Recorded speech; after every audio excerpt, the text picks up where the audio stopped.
Baker, hurry! Get into this computer and find out how to shut off your destruct sequence. Okay. A little hacking room, please. Do you remember the year 1996? For many people, it was the golden age of cartoons. Every afternoon after school, TVs were turned on, backpacks were thrown aside, and kids rushed to catch their favorite animated shows. Some cartoons became legends, but others, they appeared suddenly and then vanished just as fast. You know that? Did you think I didn't know that? Do you doubt my brilliance? Today, we're going back to 1996 to uncover short-lived cartoons that most people have completely forgotten. These shows weren't reruns for decades. They didn't get multiple seasons. Some lasted only a few episodes, and others disappeared so quietly that many viewers still argue whether they even existed. And that's what makes them fascinating. Because I don't have 5 fingers like normal people. Knock it off, G.E.E.K.E.R! Just stop trying. Because behind every failed cartoon, there's a story, a risky idea, a strange creative choice, a budget problem, or sometimes a show that was simply ahead of its time. Some of these cartoons were based on real people. Some came from huge franchises. Others had massive voice casts and major studio backing. Yet somehow all of them were gone within a year.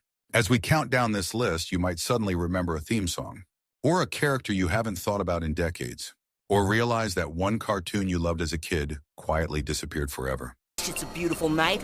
The moon is out, the air is crisp, and a couple of big guys are shooting at us.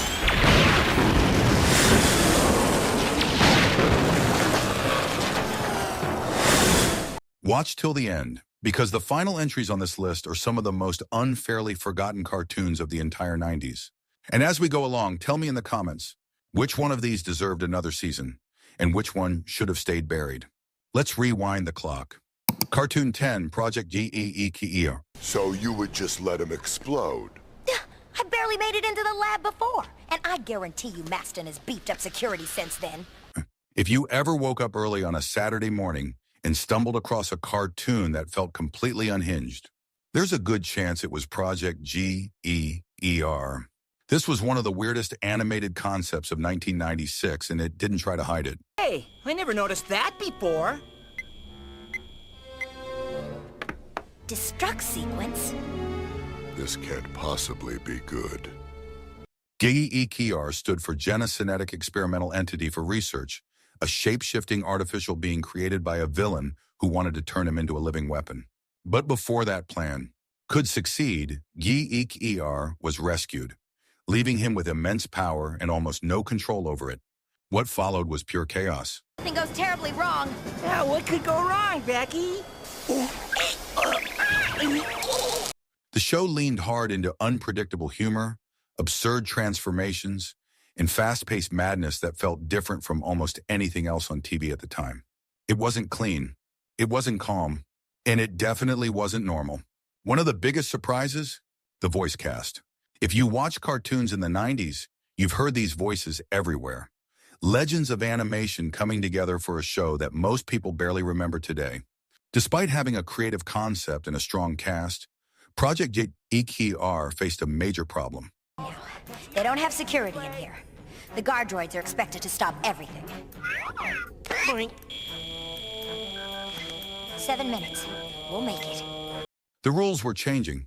During the mid-90s, networks were under pressure to label shows as educational and informational. And this cartoon? It was pure nonsense, intentionally so. Because it didn't fit the new standards, it became a casualty of changing regulations. After just 13 episodes, Project G.E.E.K.E.R. vanished. No big farewell. No proper ending. Just or gone. Cartoon 9, Cave Kids. Chili Pepper? Who would have thought on a day like today that Bam Bam and I could learn something really important? Taking something beloved and reworking it for kids sounds safe. But sometimes safe is exactly what causes failure. Cave Kids was a preschool-focused spin-off connected to the Flintstones, aimed at very young viewers. Instead of the full Flintstone family, the show centered almost entirely on Pebbles and Bam Bam, portrayed as prehistoric toddlers. The idea was simple. Teach lessons. Use baby talk. Keep things gentle and educational. The problem?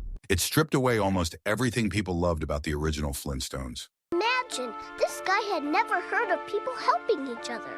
In my experience, it's always been every bug for himself. Gone were Fred and Wilma. Gone were the classic jokes. Gone was the charm that appealed to both kids and adults. Episodes leaned heavily on basic lessons and repetitive storytelling, often ending with music segments that reused animation viewers had already seen. For older kids, it felt boring. For longtime fans, it felt unnecessary. The result was brutal. After airing only 8 episodes, Cave Kids quietly disappeared, becoming one of the shortest-lived entries connected to the Flintstones universe. Today, it's remembered less as a cartoon and more as a reminder that not every classic needs a preschool reboot. Cartoon 8, Road Rovers. Hello there, pretty dog girl. Hiya, Clinton! Oh, dreadfully sorry. Some cartoons sound like jokes, until you realize they were completely serious. Road Rovers followed a team of super-intelligent, crime-fighting dogs created through scientific experiments. Each dog lived with a world leader, and when global threats emerged, they were called together to defend the planet. Yes, the fate of the world rested on talking dogs, and somehow it worked. The show leaned heavily into 90s attitude, exaggerated action, tough dialogue, and over-the-top villains. Its main antagonist was a former cat transformed into a humanoid enemy, bent on revenge and world domination. Despite its absurd premise, Road Rovers played everything straight, which gave it a strange charm. But charm wasn't enough. After just 13 episodes, the series vanished from television. No continuation, no reruns. Yet strangely, Road Rovers developed a small cult following, fans who swear they watched it, even if most people don't remember it at all. Cartoon 7, Quack Pack. I think the new dweeb is hitting on your girls.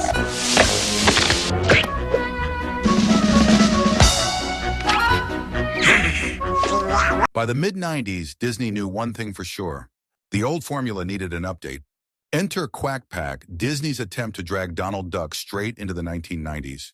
This wasn't the fantasy-heavy world of DuckTales.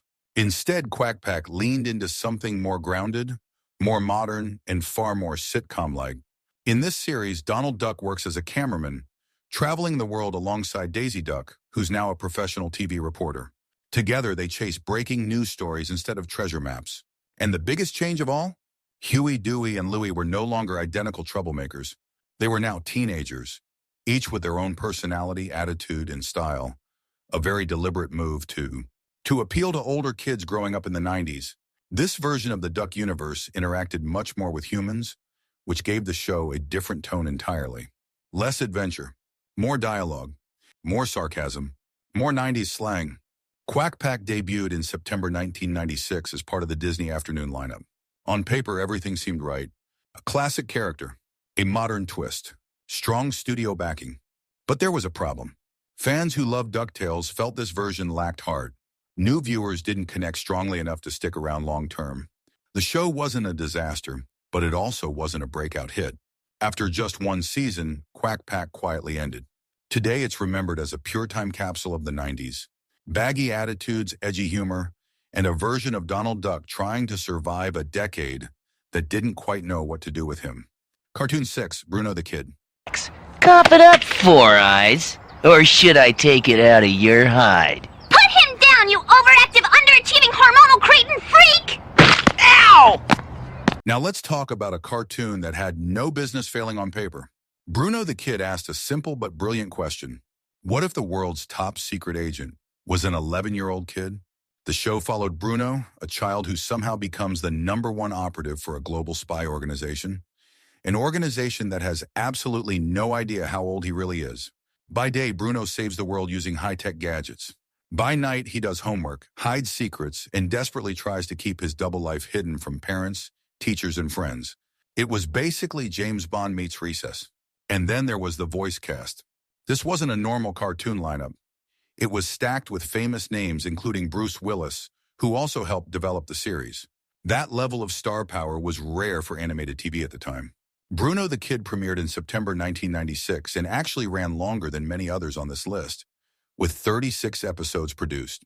Critics praised its originality, clever writing, and humor that worked for both kids and adults. So why did it disappear? Money. High production costs made the show difficult to sustain, especially with celebrity involvement. Even though fans enjoyed it, the expense simply wasn't worth it for networks. The series ended after one season. Ironically, the only major merchandise ever released for the show came from fast food kids' meals, making it feel even more fleeting in hindsight. Today, Bruno the Kid is often remembered as a cartoon that was ahead of its time, a smart concept that arrived before the industry was ready to support it long-term. Cartoon 5, Richie Rich, 1996. Little kiss from Gloria. Richie starts to blush and twitch. Dollar Pee-wee, Freckles, Tiny too. You know they love Richie Rich. Few cartoon characters have gone through as many reinventions as Richie Rich. In 1996, audiences were introduced to yet another animated version of the Poor Little Rich Boy, this time based much more closely on his classic comic book roots. Unlike earlier adaptations that aged Richie up, this version returned him to his traditional look, a young kid in a tuxedo and shorts, surrounded by absurd wealth. The premise stayed familiar. Richie has unlimited money, futuristic gadgets, and access to anything imaginable.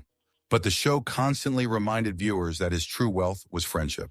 Each episode followed Richie and his regular crew, including his loyal dog, his robotic maid and bodyguard, his close friends, and a steady supply of ridiculous inventions. When danger appeared, Richie didn't fight with fists. He solved problems with money, technology, or both. The series premiered in September 1996 and ran for 13 episodes. To fill out its runtime, it also included short segments from classic Harvey Comics cartoons, making it feel like a mini retro animation showcase. For longtime fans of the comics, this version of Richie Rich felt surprisingly faithful. But faithfulness wasn't enough. The show failed to stand out in a crowded animation landscape, and younger viewers were already shifting toward edgier, faster-paced cartoons. After one season, Richie Rich faded away once. Again, today it exists as a nostalgic footnote. Not terrible, not unforgettable, just another reminder of how hard it was to keep classic characters relevant in the 90s. Out of these three, Quack Pack, Bruno the Kid, or Richie Rich, which one do you actually remember watching? Drop it in the comments. And if one of these just unlocked a forgotten memory, make sure to like the video, because the final entries on this list get even more surprising. Cartoon 4, Mighty Ducks, the animated series. Hey, besides, it's better if the world knows you're superheroes. It is? Well, sure. Think of all the merchandising. When kids in the 90s heard the name Mighty Ducks, they expected one thing: a cartoon version of the popular Disney hockey movies. What they got instead was something completely different. The animated series barely followed the movie storyline at all. Instead of normal kids playing hockey, the show introduced humanoid alien ducks from another planet, a race obsessed with hockey and honor. According to the story, these ducks were forced to flee their homeworld after an evil enemy took control. During their escape, they were pulled through a dimensional portal and crash-landed in Anaheim, California. From there, things got wild. The ducks built a secret underground base beneath a hockey rink, formed a team, and continued their fight against evil, all while blending sci-fi action with slapstick comedy and constant hockey chaos. Each duck had a unique personality, special skills, and custom weapons, which made the team feel more like superheroes than athletes. And surprisingly, the voice cast was stacked with recognizable names, adding far more polish than anyone expected from a cartoon about alien ducks with hockey sticks. The show premiered in September 1996 as part of the Disney Afternoon lineup and ran for 26 episodes. While it didn't last long, fans who watched it remember it fondly, not because it made sense, but because it fully committed to its ridiculous concept. Today, Mighty Ducks, the animated series, is remembered as one of the strangest yet most charming animated experiments of the 90s, a show that took a familiar brand and pushed it in a direction no one saw coming. Cartoon 3, Mortal Kombat Defenders of the Realm. Has changed since the last Mortal Kombat tournament. Dark forces of Outworld have begun invading the Earth realm. These attacks are seriously weakening Earth's dimensional fabric. Turning a violent fighting game into a Saturday morning cartoon is already a risky idea. Doing it without the violence? That was the gamble behind Mortal Kombat, Defenders of the Realm. Based on the massively popular Mortal Kombat video game franchise, the animated series acted as a strange hybrid. Part alternate continuation of the live-action movie, part loose adaptation of the games. The story followed a team of warriors assembled by Raiden, tasked with protecting Earthrealm from interdimensional invasions. Instead of brutal one-on-one fights, battles were toned down, sanitized, and filled with kid-friendly action. To compensate, the show leaned heavily into spectacle. The heroes operated from a secret base, monitored portals, and flew into combat using dragon-shaped jet vehicles. Because if you're going to soften Mortal Kombat, you might as well make it look cool. Ungenuine contribution the show made to the franchise was the introduction of a new character who would later become extremely important in the games. That alone secured the series a permanent footnote in Mortal Kombat history. The cartoon premiered in September 1996 and lasted 13 episodes. Fans of the games were not impressed. Without the edge, intensity, and shock value that made Mortal Kombat famous, the animated version felt hollow. It wasn't violent enough for longtime fans, and not exciting enough to pull in new ones. As a result, Defenders of the Realm disappeared after just one season, proving that some franchises lose their identity when you try to make them too safe. Cartoon 2, Siegfried and Roy, Masters of the Impossible. This book fall into the wrong hands. All hope will be lost. Make for the nearest town and wait for me there. Some cartoons are forgotten because they were strange. Others are forgotten because reality eventually overshadowed them. Siegfried and Roy, Masters of the Impossible, was based on the real-life Las Vegas illusionists, famous for extravagant stage shows, exotic animals, and over-the-top magic. Instead of adapting their stage acts directly, the animated series dropped their personas into a fantasy world where magic was real and demons threatened entire kingdoms. In this universe, Siegfried was portrayed as the master illusionist, while Roy appeared as an animal trainer fighting alongside a powerful white tiger. Together, they battled supernatural enemies using a mix of stage magic and fantasy heroics. The series premiered in February 1996 and was originally planned as a direct-to-video animated movie. Instead, it was split into a handful of episodes with hopes of expanding into a full television series. That expansion never happened. The show struggled to attract enough interest to justify its extremely high production costs, and the project was quietly abandoned after only a few episodes. Years later, the series gained an eerie footnote. The same white tiger featured in the cartoon would later become connected to a tragic real-world incident that effectively ended the duo's live performances. It's one of those moments where fiction and reality collide in an unsettling way. Today, the cartoon stands as one of the strangest experiments of the 90s, a reminder that sometimes even big names can't guarantee long-term success in animation. At this point, the list has covered reboots, risky adaptations, and creative experiments. But the final cartoon isn't forgotten because it was silly, or because it was violent, or because it was expensive. It's forgotten because it was too real. And that may be the saddest reason of all. Cartoon 1, Waynehead. At least no one can see who he is. Woo! That's embarrassing. He's the product of a mixed marriage. Most cartoons of the 90s followed a familiar formula. Bright colors, exaggerated characters, escapism. Waynehead did the opposite. Created by Damon Wayans, Waynehead was one of the most personal and unconventional animated series ever to appear on kids' television. The show followed a young boy named Wayne, growing up poor in a tough neighborhood of New York City. Unlike most cartoon heroes, Wayne didn't have superpowers, futuristic gadgets, or magical abilities. What he had instead was imagination. Wayne dealt with real struggles, including a physical disability, a storyline directly inspired by Damon Wayans' own childhood. To cope with the hardships of his environment, Wayne escaped into elaborate daydreams, using creativity as a shield against reality.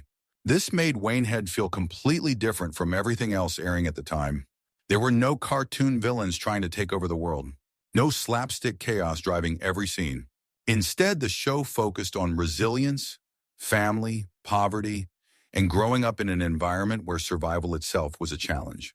Even the humor felt grounded, coming from character interactions rather than exaggerated gags. The voice cast was impressive, filled with major comedy talent that gave the show credibility and depth. On paper, Waynehead had everything going for it. But here was the problem. Waynehead didn't fit neatly into the expectations of a Saturday morning cartoon. It wasn't silly enough for younger kids. It wasn't flashy enough for action fans. And it wasn't comfortable escapism. According to Damon Wayans, the network struggled with how to market the show. While official explanations pointed to low ratings, Wayans later suggested the series was criticized for not fitting stereotypes or traditional comedic expectations. Waynehead premiered in October 1996 and lasted just 13 episodes. No long run, no reruns dominating TV schedules, no second chance. Yet today, Waynehead is remembered by those who saw it as something rare. A cartoon that treated its audience with honesty and respect. In many ways, it was simply ahead of its time. Looking back at all 10 cartoons on this list, a pattern becomes clear. They didn't fail for one single reason. Some were canceled because they were too expensive. Some because they didn't meet new broadcast rules. Some because they tried to modernize classic characters and lost fans in the process. And others because they told stories that networks didn't quite know how to handle. The 1990s were a turning point for animation. Studios were experimenting. Rules were changing. Audiences were growing up faster than networks could adapt. In that chaos, many shows simply didn't survive. But failure doesn't always mean something wasn't good. Sometimes it just means the timing was wrong. What makes these cartoons so fascinating today isn't just that they were short-lived. It's that they still live on in memory. A theme song you can almost hear. A character design you can picture clearly. A moment where you're not sure if you watched the show or dreamed it. That's the strange magic of forgotten cartoons. They remind us of a time when television felt unpredictable, when you could stumble across something completely new, even if it only lasted a few weeks. Now it's your turn. Which one of these cartoons do you remember the most? Was there one you loved that deserved another season? Or one that disappeared so fast you thought you imagined it? Drop your answer in the comments. I read every single one.